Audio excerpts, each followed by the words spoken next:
ایک بدو آئے، ایک صحابی آئے، یا رسول اللہ میرا باپ میرے مال کو خرچ کر دیتا ہے، مجھ سے پوچھتا نہیں ہے۔ تو آپ نے کہا بلاؤ اسے۔ ان کو جب بلایا گیا تو اس نے پوچھا کیوں بلا رہے ہیں؟ کہ تیرے بیٹے نے شکایت کی۔ تو ان کو اتنا دکھ ہوا، انہوں نے چند اشعار پڑھے دل ہی دل میں، زبان پہ نہیں، دل ہی دل میں، اور مجلس میں آ گئے۔ جب پہنچے دربار رسالت تو جبریل آئے ہوئے، یا رسول اللہ اللہ تعالیٰ کہہ رہے ہیں اس کا مسئلہ بعد میں سنیں، اس سے کہیں وہ شعر سنا جو تو نے بیٹے کے گلے میں کہے ہیں، اور اب تیری زبان سے ادا نہیں ہوئے پر تیرے اللہ نے سنے۔ تو آپ نے اس سے فرمایا اچھا بھائی تیری گل تو میں بعد میں سنوں گا، تو پہلے وہ میں نے شعر سنا۔ انہوں نے کہا اشہد انک رسول اللہ، میں گواہی دیتا ہوں آپ اللہ کے رسول ہیں۔ یا رسول اللہ میں نے دکھ میں چند اشعار زبان سے نہیں دل ہی دل میں دہرائے تھے، اور آپ کے رب نے عرشوں پہ سنا، واقعی آپ کا رب بھی سچا اور آپ بھی سچے۔ آپ نے کہا کیا کہا تھا؟ غدوت مولودا ومنتق یافعا تعل بما اجنی علیک وتنہل واذا ذاقتک بالسقم لم ابت لسقمک الا ساہرا اتململ کأنی انا المتروک دونک بالذی ترکت به عینی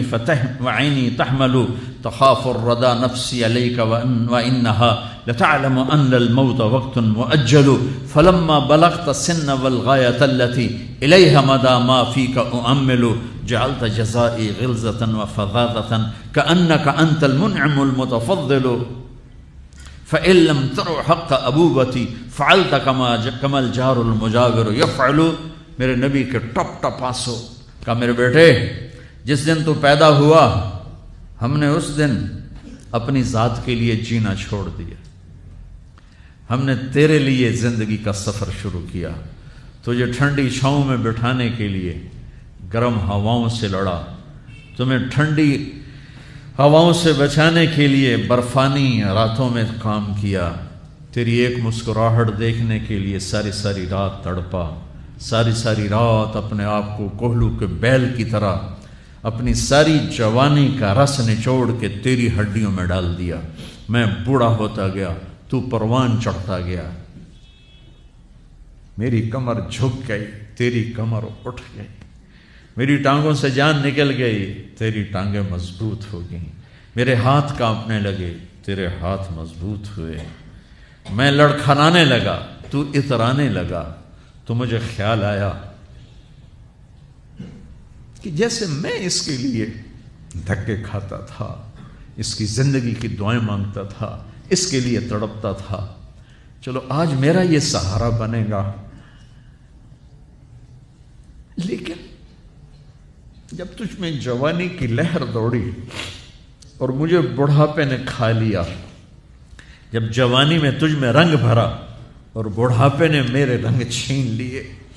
جب جوانی تجھے سیدھا کیا بڑھاپے نے مجھے ٹیڑھا کر دیا، کمر جھکا دی، تو ایک دم تو مجھے ایسے گھور کے دیکھنے لگا، تیری آنکھیں ماتھے پہ چڑھ گئیں اور تو مجھے یوں دیکھنے لگا جیسے میں نوکر ہوں تو باپ تو مالک۔ تو میں نے اپنی 30 سالہ زندگی کو جھٹلا دیا کہ ہاں میں باپ نہیں ہوں، میں نوکر ہوں، یہ میرا سردار ہے، اگر یہ بیٹا ہوتا تو یوں تو نہ کرتا۔ اس نے میری راتوں کے تڑپنے کو بھلایا، میرے گرمی سردی سے لڑنے کو بھلایا، کولو کے بیل کی طرح میرے چکر کاٹنے کو بھلایا، اپنی خوشیوں کو دفن کر دیا اپنے سینے میں، قبرستان بنا دیا اپنے سینے کو، اپنی خواہشات کا اور اپنی خوشیوں کا، اور آج تو مجھ سے ایسے بات کرتا ہے جیسے میں نوکر ہوں اور تو میرا آقا ہے۔ اچھا میرے بیٹے میں نوکر سہی، تو سب، پر میں تیرا پڑوسی، تو بندہ پڑوسی سے پوچھ ہی لیتا ہے کیا حال ہے، کوئی ضرورت تو نہیں، اتنا ہی پوچھ لیتے۔ دیکھو میں آج رو رہا ہوں، یہ بڑے دردناک اشعار ہیں، میری اردو میں اتنی وسعت نہیں ہے کہ میں ان اشعار کا درد سمجھ سکوں اردو کے الفاظ میں، لیکن اتنا بتاتا ہوں کہ میرے نبی روتے روتے ہچکی لگی، اتنا روئے، اور آپ نے اس بچے کے گریبان کو یہاں سے پکڑ کر دفع ہو جا، میری نظروں سے دور ہو جا، انت و مالک لابیک، تیرا سب کچھ تیرے باپ کا ہے، یہی باپ آج تمہارے ہاتھوں ذلیل ہو رہے